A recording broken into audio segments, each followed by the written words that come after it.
강원도 아주 깊은 산골에 모두에게 잊혀졌던 광산이 하나 있습니다.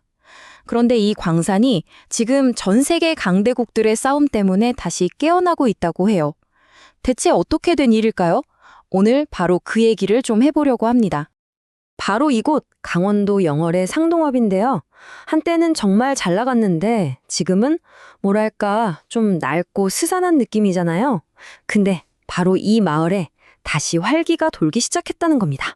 수십 년 동안 멈춰있던 시계가 다시 똑딱거리기 시작한 거죠. 이 모든 변화를 이끌어낸 게 뭔지 아세요? 바로 이것 때문입니다. 오늘날 우리가 쓰는 거의 모든 첨단 기술에 없어서는 안 될 아주 특별한 금속 말이에요. 궁금하시죠? 자, 이제 본격적으로 한번 들어가 보죠. 이야기의 주인공은 바로 원소기호 W, 텅스텐입니다. 텅스텐 이름이 좀 특이하죠? 이게 스웨덴어로 무거운 돌이라는 뜻이래요. 이름처럼 정말 무겁기도 하지만 텅스텐의 진짜 가치는 그게 아닙니다. 바로 녹는 점인데요. 섭씨 3422도. 상상이 가시나요? 어떤 금속보다도 뜨거운 온도를 견딜 수 있다는 거. 이게 바로 텅스텐을 대체 불가능하게 만드는 핵심입니다. 여러분 손에 들고 있는 스마트폰, 그리고 요즘 많이 타는 전기차, 거기에도 다 텅스텐이 들어갑니다. 근데 이게 끝이 아니에요. 훨씬 더 무서운 데도 쓰이죠. 바로 전투기 엔진이나 미사일 같은 것들이요. 그러니까 이게 없으면 첨단 산업이고 국방이고 뭐고 다 멈추는 거예요. 말 그대로 산업의 비타민인 거죠. 자, 이렇게 중요하니까 당연히 가만 놔두질 않겠죠. 이 텅스텐을 둘러싸고 세계에서 가장 힘센 두 나라, 바로 미국과 중국이 엄청난 싸움을 벌이기 시작합니다. 이 그래프 한번 보세요. 정말 충격적이지 않나요? 전 세계에서 나오는 텅스텐의 80% 이상을 중국 혼자서 만들고 있다는 뜻이에요. 이건 무슨 말이냐면 중국이 우리 텅스텐 안 팔래 해버리면 그냥 전 세계 첨단 산업이 마비될 수도 있다는 거예요. 완전 무기죠, 무기. 자, 중국이 이렇게 나오니까 미국이 가만히 있을 리가 없죠. 바로 칼을 빼들었습니다. 국방수권법이라는 걸 만들어서 우리 군대에서는 이제 중국산 텅스텐 절대 안 써 하고 못을 박아버린 겁니다. 근데 이게 그냥 한 번에 딱 금지하는 게 아니에요. 아주 단계적으로 점점 더 목을 조여오는 방식입니다. 특히 2027년부터가 진짜 무서운데요. 이때부터는 그냥 메이드 인 차이나만 안 쓰는 게 아니라 아예 원석을 캐는 그 순간부터 추적을 해요. 그래서 중국이나 러시아산 원료가 단 1g이라도 섞이면 그냥 아웃인 겁니다. 공급망에서 아예 뿌리를 뽑아버리겠다는 거죠. 자, 미국은 중국산 텅스텐을 쓸 수 없게 됐죠? 그럼 대안을 찾아야 하잖아요. 바로 이 순간 전 세계의 눈이 한 곳으로 쏠립니다. 바로 우리나라의 작은 마을 상동입니다. 중국을 대체할 가장 강력한 각으로 떠오른 거죠. 아, 이 상동광산의 역사를 보면요. 진짜 영화 한 편이에요. 60년대에는 우리나라 전체 수출의 60%를 이 광산 하나가 다 했다고 생각해 보세요. 어마어마했죠.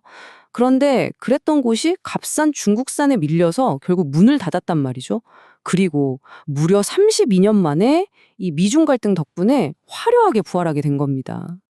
그때가 얼마나 잘 나갔는지는 이 동네 어르신들 말씀 한마디 들어보면 바로 알 수 있어요.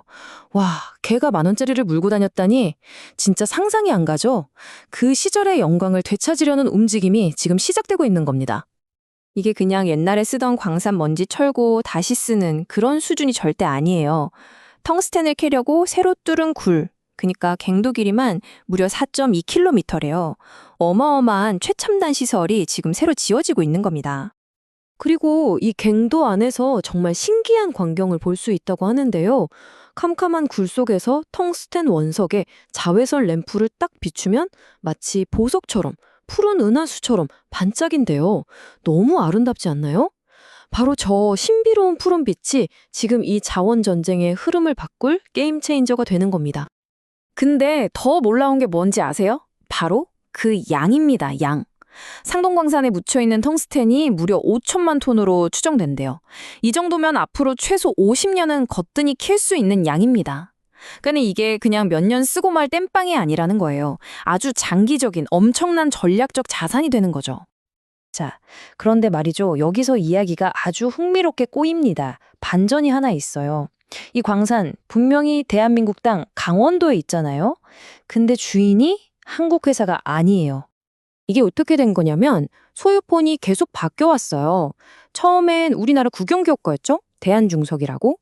그게 민간 기업으로 넘어갔다가 캐나다 회사로 넘어갔고 최종적으로는 알몬티 인더스트리라는 캐나다 회사가 주인이 됐습니다. 그런데 여기서 끝이 아니에요. 이 회사가 최근에 본사를 아예 미국으로 옮기고 나스닥에 상장까지 했어요. 그래서 이제 법적으로는 그냥 완벽한 미국 회사가 된 겁니다. 진짜 아이러니한 게 뭔지 아세요? 옛날에 이 상동광산에서 벌어들인 돈, 그 귀한 달러로 뭘 만들었냐면 바로 우리나라 철강의 자존심, 포스코를 세웠습니다. 옛날 포항제철이요. 그러니까 한국 산업의 어머니 같은 곳이었는데 지금은 그게 미국 회사 소유가 되어버린 거죠. 참, 역사가 재밌죠? 자, 그럼 이런 생각이 드실 거예요. 아니, 우리 땅에 있는 광산인데 주인이 미국 회사라고? 그럼 이거 그냥 미국 좋은 일만 시켜주는 거 아니야? 충분히 나올 수 있는 질문이죠. 과연 그럼 우리 대한민국이 얻는 건 뭘까요? 가장 중요한 건 바로 보험입니다. 무슨 보험이냐? 바로 공급망 안정이라는 보험이죠. 만약에 중국이 갑자기 한국에 텅스텐 안 팔아 이래도 우리는 그래? 우린 상동 거 쓰면 돼 하고 버틸 수 있는 안전장치가 생기는 거예요. 우리 반도체 공장, 방산 공장이 멈출 일이 없어지는 거죠. 물론 여기에 광산이 다시 돌아가고 또 1천억 원짜리 가공 공장까지 새로 생기니까 지역 경제가 살아나는 건 뭐 당연한 거고요. 이 표를 보시면 그 이익이 더 확실하게 보입니다. 자, 광산이 최대로 돌아갔을 때 1년에 한 4,500톤 정도가 나온다고 해요. 그중에서 약 2,100톤은 미국이랑 이미 계약이 되어 있어서 거기로 가고요. 중요한 건 나머지 거의 2,400톤, 그러니까 절반 이상이죠? 이게 우리나라에 새로 짓는 가공 공장으로 바로 들어온다는 겁니다.